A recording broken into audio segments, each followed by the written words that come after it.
জানবো, জানার ইচ্ছা আছে কিনা নাই? মুহাজির সাহাবী কারা? অত্যাচারী কাফেরদের হাত থেকে রক্ষা পাওয়ার জন্য মক্কা থেকে মদিনায় যারা হিজরত করেছিলেন তারা হলো মুহাজির সাহাবী। সবাই বলুন না সুবহানাল্লাহ। অর্থাৎ হিজরতকারী, তাদেরকে কি বলা হয়? হিজরতকারী। আর মদিনায় স্থায়ী বসবাসকারী সাহাবীদেরকে বলা হয় আনসার সাহাবী। সবাই বলুন না সুবহানাল্লাহ। তারা আমার নবীকে এবং আমার নবীর সাহাবীদেরকে অর্থাৎ মুহাজির হিজরতকারীদেরকে আশ্রয় দিয়েছিলেন। বলুন না সুবহানাল্লাহ।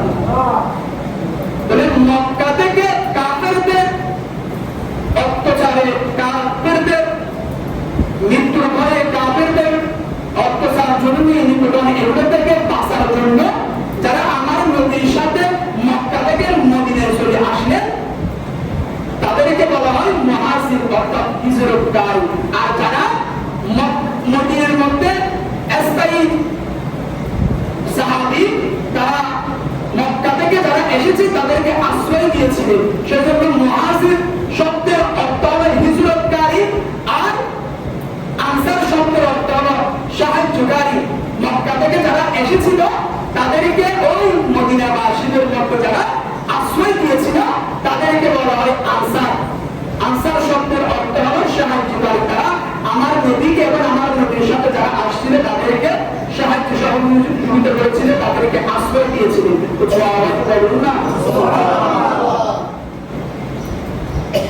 অর্থাৎ মক্কার মানুষরা যখন নবী করিম সাল্লাল্লাহু আলাইহি ওয়াসাল্লাম এবং তার সাহাবায়ে কেরামদেরকে অন্যায় অত্যাচার, তাদেরকে যখন জুলুম করতেছে, তাদেরকে মৃত্যুর হুমকি দিচ্ছে, আমার নবীকে মারার হুমকি দিয়েছিল, তখন মহান আল্লাহ তাআলার পক্ষ থেকে অর্ডার চলে আসলেন, হাবিব আপনি মদিনায় চলে যান।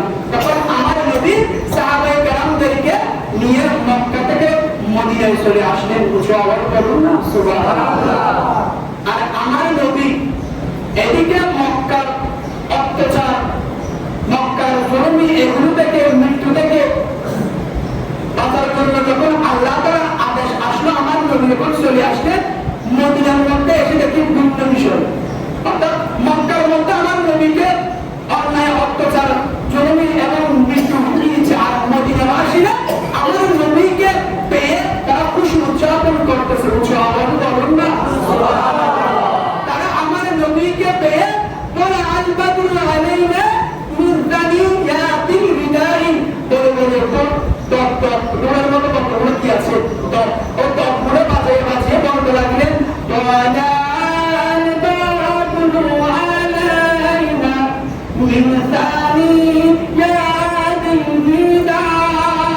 এরকম করে বলে আমার নবীকে স্বাগতম জানালেন, ওয়েলকাম জানালেন। বলুন না আমার নবী এগুলো থেকে আশ্চর্য হয়ে গেলেন। ফিরে ওদিক থেকে আমি আমার নবী পেরেশান অবস্থায় মদিনায় আসলেন, আর মদিনাবাসীরা আমার নবীকে খাওয়ানোর জন্য, আমার নবীকে চাহিদা দেওয়ার জন্য, ও বলতেছে আমার ঘরে রাখবো, ও বলতেছে আমি খাওয়াবো, ও বলতেছে আমি এটা করবো, এবং আমার নবীকে দেখার জন্য মদিনাবাসীরা কি হয়ে গেল, পাগল হয়ে গেল। কিছু আওয়াজ বলুন না সুবহানাল্লাহ। ওই মদিনাবাসীরা হলো আনসার অর্থাৎ সাহায্যকারী। মক্কা থেকে যারা আসছিল আমার নবী সহ সবাইকে তারা কি করেছিল? সাহায্য সহযোগিতা করেছিল। যার থেকে তিনটা ঘর ছিল, একটা ঘর দিয়ে দিয়েছে, যার এবং খাবারের আয়োজন করেছে, তাদেরকে বিভিন্ন সাহায্য সহযোগিতা ওই মদিনাবাসীরা কি করেছিল? করেছিল। কিছু আল্লাহ বলুন না সুবহানাল্লাহ।